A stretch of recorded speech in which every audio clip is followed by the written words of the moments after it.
So, John Jones, he wants out. John Jones wants out. He don't want to fight no more.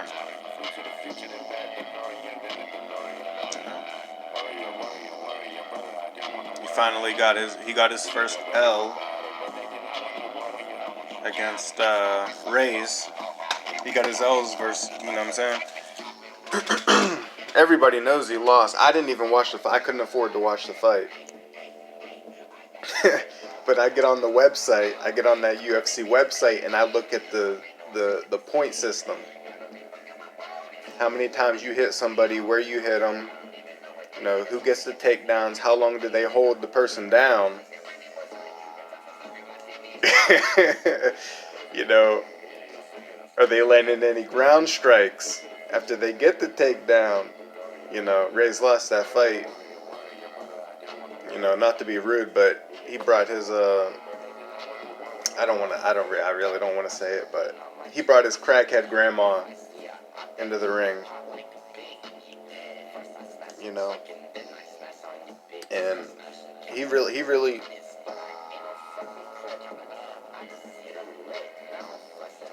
thinks he won. I don't know. I don't think he thinks he won that fight. He's just a good liar. Anyone he's a criminal. You know, I like John Jones. You know what? I take that back. I don't like or dislike any fighter. Sometimes I want a fighter to win more than his opponent, because I get into that coach mode where I'm like, you need to do this. He's going to do that. You know? And if everything goes as I plan it, then, you know, you're going to win.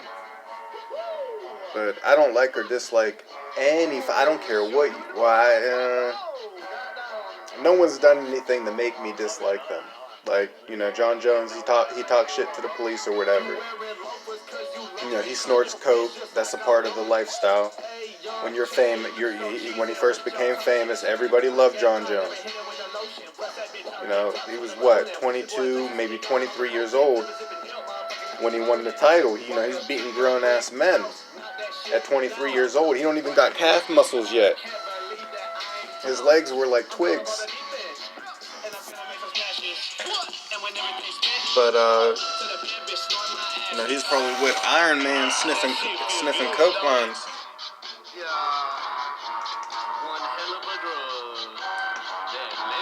But that was the only thing I wanted. That was the main thing he needed to focus on, and that's what I was saying the whole time. Before anything, before fighting, before church, before God, it's you come when you come first. Especially when you're getting that, you know what I'm saying? When you're getting that paycheck, especially when you're getting that paycheck, you gotta come first before anybody. I don't care if you got a family, you know what I'm saying? You got kids, a wife, whatever. When you're getting that paycheck, you gotta come first. Always, when you're getting that paycheck. But yeah, that's what John needed to focus on, was just staying out of jail, staying out of prison, staying out of the courtroom. You know what I'm saying? Staying away from them famous people who were doing drugs, popping pills and shit. You know what I'm saying? Ben Stiller, or not Ben Stiller, what's that motherfucker's name? In Uncut Gems. What else was he in? Billy Madison. What the fuck is his name? Waterboy. What is his name? Him. You know what I'm saying? He was showing that real life of how famous people live. You know what I'm saying? They're doing tons of drugs. Tons of drugs in their off time. They don't got nothing else to do. They can't go outside. Shit. You know what I'm saying? All the paparazzi. Everybody wants something. You know what I'm saying? They can't live normal lives because they're famous, and, you know, everything's social media, this and that, cameras, and, you know what I'm saying? So They're just that's why a lot of famous people overdose. Like they can't live normal lives. You know what I'm saying? So they're in their house all day doing drugs.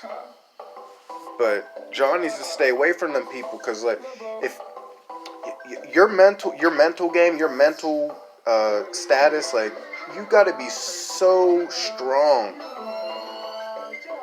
to be in the UFC, particularly. You got to be so mentally strong to be in the UFC and stick around because we see people come and go every week, every month, whatever. And there were a couple big names Dana got rid of. He got rid of what's that nigga's name? He was in Prime or whatever the fuck. I forget his name. That dude, one of them cheerleaders was checking him out. One of them ring girls was checking him out. What the fuck is his name? That nigga, he's like, I clearly felt the tap. That nigga, they got rid of him. Dana got rid of him. They're getting rid of people every week, every month. You know, and I feel bad for, what's his name? That nigga who he just keeps losing, but they keep him around because he like the fans like him. He's lost like his last 5 or 6 fights. I don't even check up on him anymore. I don't even know what the fuck he's doing. He's still in the UFC. What's his name? I'm gonna look this shit up.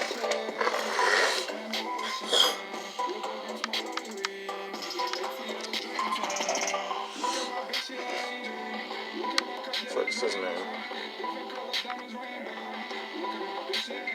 I forget his name. I don't even think I'm gonna be able to look him up.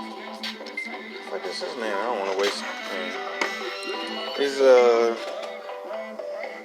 forget his name, man. He fought Ponzinibbio or whatever his name is. He fought Ponzinibbio and he lost. And he got his nose broke by some black dude. His shit was busted up. Cause he's in the wrong weight class. As soon as I saw him for the first time, cause he was trying to be that, he was like that guy who was trying to get all the media attention or whatever. I forget his fucking name. He's like, this ain't Karate Kid boy. That dude. But he's in the wrong. I said that from the before his first fight. I was like, you're in the wrong weight class. You need to go down a weight class. But you know that's why he's so unsuccessful. But I don't even know what this video is about. We was talking about John Jones. He don't want to fight. You know, cause he lost to Reyes, and Reyes lost to Blachowicz. And Reyes, his and if you look at the fight, cause I'm always coaching during the fight. I'm always coaching before, during, after. Even though I can't watch the fights, I'm looking. You know, I keep up on everything, cause I can afford to watch the fights or whatever. I mean, I look at the if someone like uploads it for free on YouTube or whatever, but Rey's chances of winning versus Blachowicz, and I knew this way before the fight started. His chances of winning, even with me coaching, if I were coaching him, his chances were maybe 30-80. He had like a 30% chance of winning if he did everything right. I know that don't make sense. Like, if you do everything right, you're gonna win, right? No. That's how bad. The same thing with Ngannou versus Stipe the second time. It's unfair. And he's the only person I can say this about. Ngannou is the only person you can say that about. If you have to fight Ngannou twice, it's not fair to have to fight him twice. It's not fair. And Stipe was the only, even though they kept saying like, and he was the best heavyweight champion in UFC history. He's the only champion, or the most of the champion that he makes so many mistakes in every single. He makes so many mistakes in every single fight. Stipe does. And in the first fight, Stipe versus Ngannou, way before the fight, I'm like, Nagano, he needs to get off that media shit. He needs to get off that. He's way. There's too much of that, and and he didn't come out and say it until the second fight about the media. I knew though. I was like, you need to get up way before the first fight even happened, like a month before the first fight even happened. I'm like, you need to get off this media shit. That's just gonna get into your head. And then in the before the second fight, he did an interview. And that's the first time he said anything. He's like, I was doing interviews or whatever at 1 or 2 o'clock in the morning. I'm going to France and all this shit. I'm like, I knew. And how it happened was, I was like, for one, I was like, in the first fight, way before the first, I'm like, Nagano needs to get off that media shit, and he needs to get his stamina up. He needs to get his cardio up. He needs to. Other than when he tried to wrestle Stipe in the second fight, what I'm saying? He was landing shots like he was supposed to, but he started to try and wrestle him because he was so much stronger than Stipe. He had 30 pounds on Stipe. And once he felt how much stronger than he was like, oh, I could wrestle him or whatever. I'm guessing his coach told him to stop. That's why he stopped. But he wasn't supposed to do that in the first place. All of his energy should go towards knocking motherfuckers out. Like, there's no point in wrestling somebody when you could just knock, like, you know what I'm saying?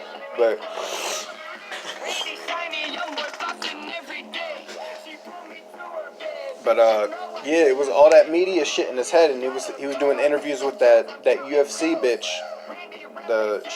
She's on their paycheck, and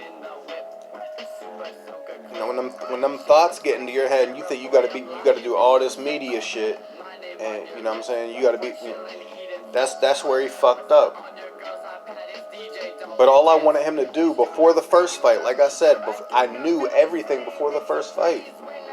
While he was training, I'm like, you got to get off that media shit. You got to train.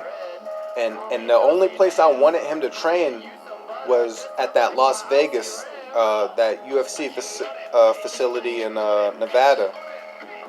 Because he's like the perfect candidate to... He doesn't need a coach. How everyone's switching up on coaches and they find out he doesn't even need a coach. All he needs on him is scientists. With the dietary, the training, all he needs is scientists behind him. People who know exactly, like, you know what I'm saying? And they have that at the Nevada facility. That's the only place he needs. He doesn't need a coach. He doesn't need a fighting coach like, oh, this is how you're supposed to punch. This is how you're supposed to kick. He's the type of person that don't need any of that shit. All he needs behind him is scientists telling him what to, the dietary, what to eat, exactly how to train, what to train, when to train. And then just that type of shit. And it's like a question mark because his people don't realize because they're just entertained. His stand-up is so fucking good. And I don't know why. I keep up on all the fight. I don't know why his stand-up is so good. When you take his power out of the equation, how he just knocks motherfuckers out. But if you really look at his stand-up and pay attention to it, like, his stand-up is ridiculously good. It's retarded how good his stand-up is, and I don't know why. Because it's not, oh, he trained with this person or this person. He's really, really, really fucking talented when it comes to stand-up, when it comes to striking with the hands. And he has the title now. I knew he was gonna win. I mean, there was a chance he could have lost. That's why I was talking about Reyes. Stipe probably had like at the best.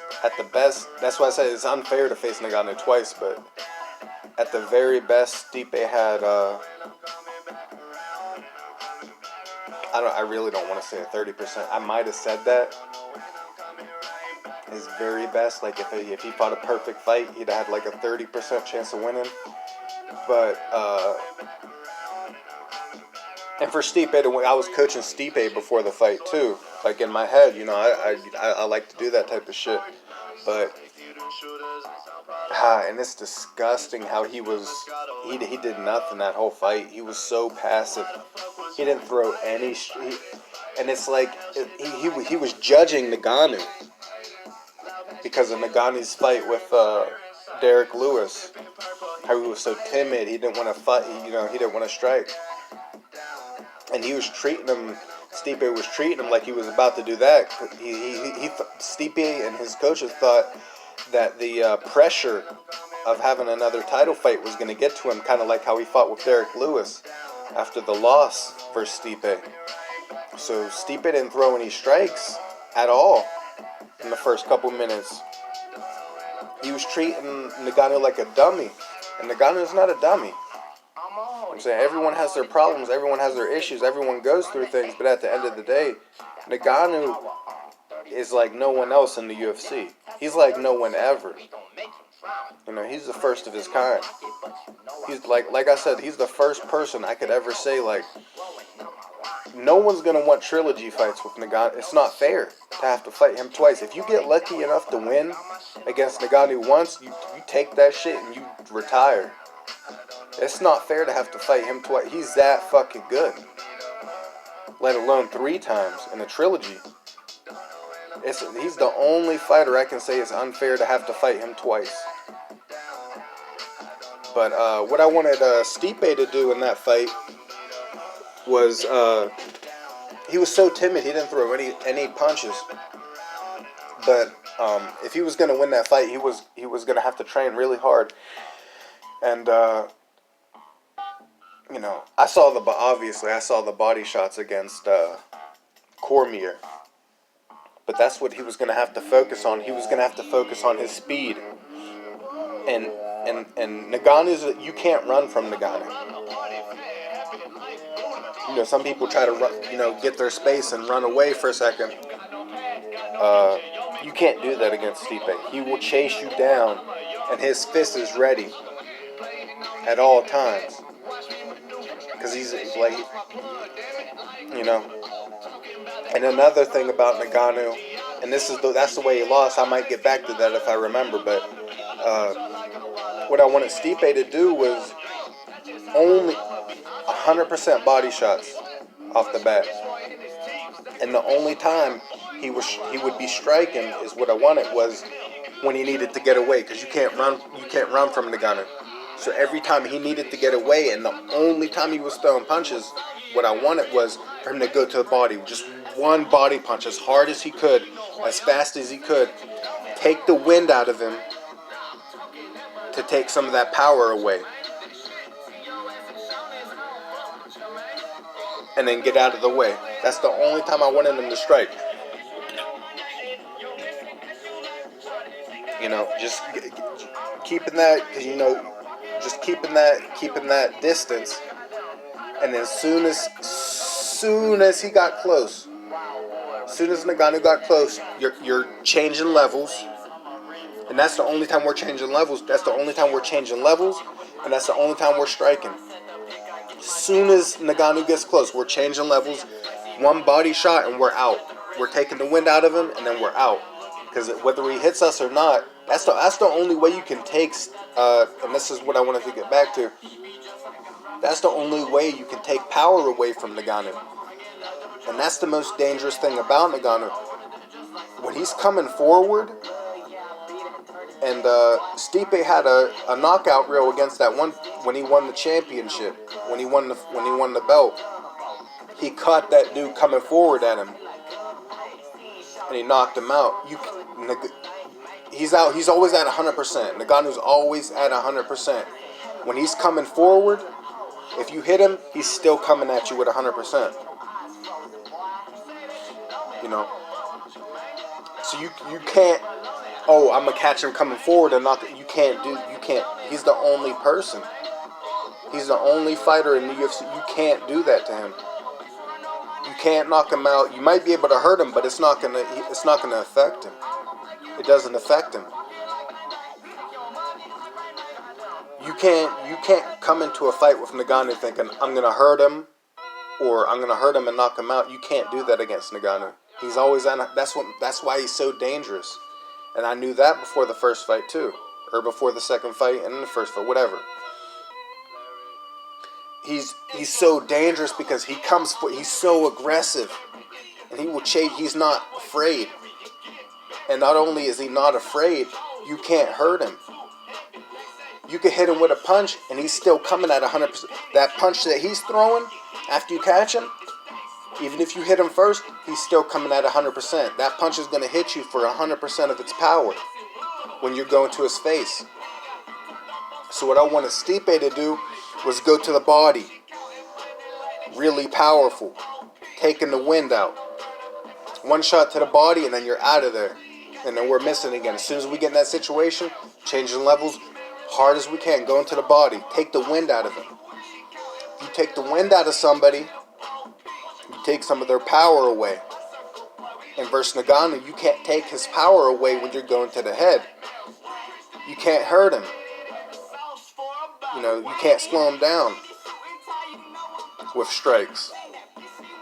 You know, so and it was simple. That's all I wanted Stipe to do. But he was just so timid. Soon as Ngannou got close enough to hit him with something, we're changing levels and we're going to the body, and then we're out of there. Rinse and repeat until Ngannou's, you know, until we feel comfortable to fight him. But, and even then, he only had about a 20-30% chance of winning if he did that. Because anybody could get caught, and when you fight Ngannou, you know. But, yeah, John don't want to fight. John Jones doesn't want to fight. He lost that fight versus Reyes. And Reyes got knocked out by Blachowicz, and Reyes, if like how I said I coach fights, if Reyes would have done what I wanted against Blachowicz, he would have only. I'm not going to say what I want. That would take a really long time to explain all that shit. But if Reyes would have done what I wanted him to do during his fight, he still would have only had like a 20 or 30% chance of winning. You know, John doesn't want to fight Ngannou, let alone fight anyone in the UFC again. You know, he's tired of obeying the law. He's tired of,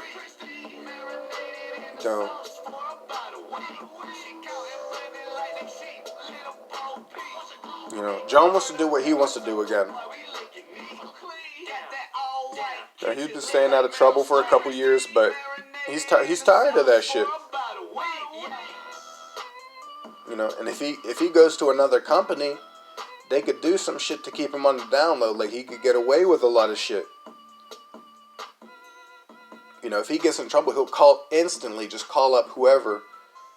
And if he was in another organization, he could just call up whoever and be like, I did this and this, so-and-so saw, and then they could just make that shit disappear. And they would. But I guess in the UFC, you know, they're not willing to do that. He's not going to come straight up to the UFC and like, are you going to do this for me? Obviously, but if he were in another organization, they would do that type of shit for him. Because John's tired. He's tired of being a good boy. You know. He's tired of that shit. And, you know, you got to put in a lot of fucking work to fight at the level that he fights. You got to put so much, I don't care who you are. Because there's natural athletes and there's people, you know what I'm saying? You got to work so hard to fight at the level that John's fought at. And he's tired of doing that and he has to be the good boy. You know what I'm saying? No drugs, no criminal activity. None of that shit, because John doesn't. I don't really look into his personal life, but it just seems like John doesn't have any real family. You know, like, and when I say real family, I mean like people he grew up with who were,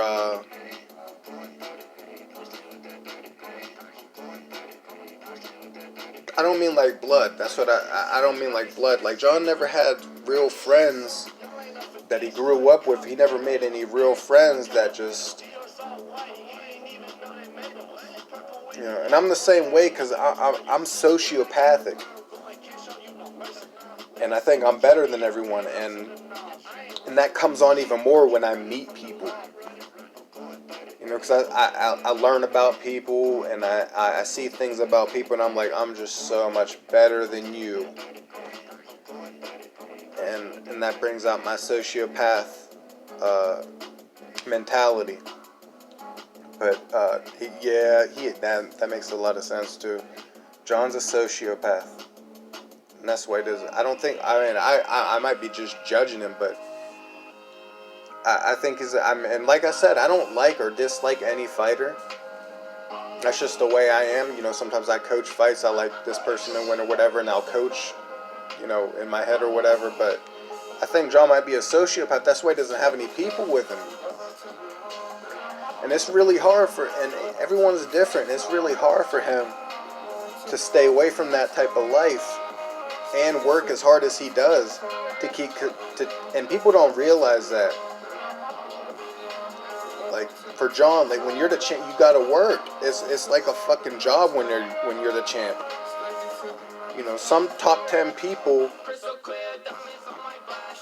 top 20 people in the UFC and whoever's weight class, they get time. John can't have time off because he's the champ. He's always the champ. Ever since he was 23 or 24, he's been the champ. And to be the champ, you gotta work 24/7. And on top of that, like I said, he has to be the good boy, and he's not that type. He's not that person. And he can't be a bad boy in the UFC. They're not letting him get away with shit, so he wants out. So that's what that's all about. That's why John wants out, because he can't be a bad boy, and he doesn't have any real friends to keep him in check, but at the same time, you know, keep him like, you know, I still like what I'm doing. This isn't too hard, you know what I'm saying? I got shit I can... He doesn't have anyone like that, because I think he's a sociopath, and he thinks he's a lot, you know, and that's just how people like, you know what I'm saying? Because like I said, I'm the same way. You know what I'm saying? But that's what it really comes down to, is he's a sociopath and he doesn't have any real friends. And that's why John Jones wants out. You know?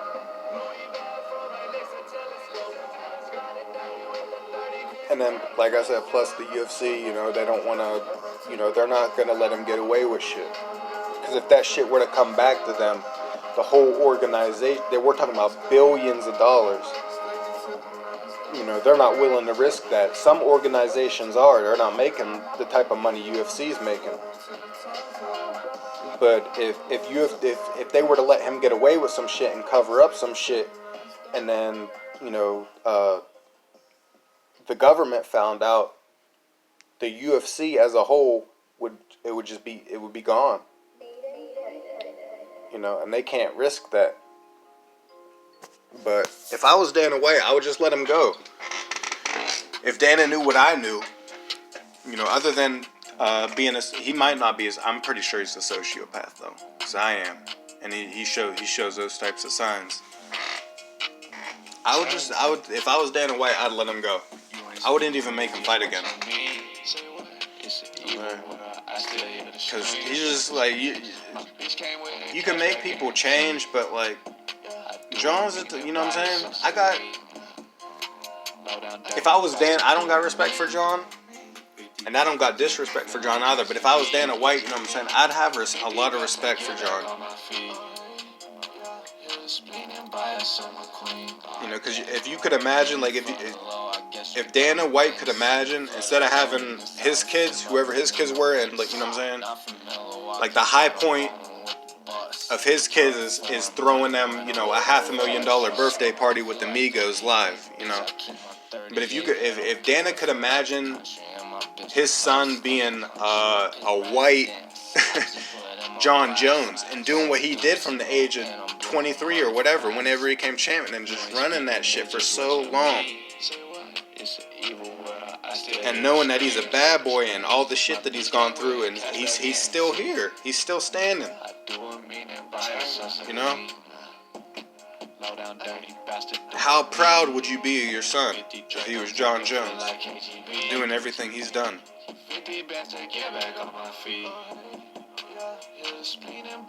Like on some real shit, not on, you know what I'm saying?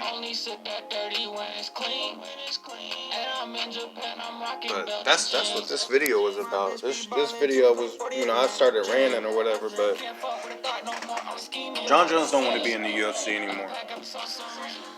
And if I was Dana White, I would just let him go. You know what I'm saying? I kind of blew John's shit up because, you know, he's going to be getting into some shit if he leaves the UFC. And that's his decision. That's his decision if he wants to do that. You know what I'm saying?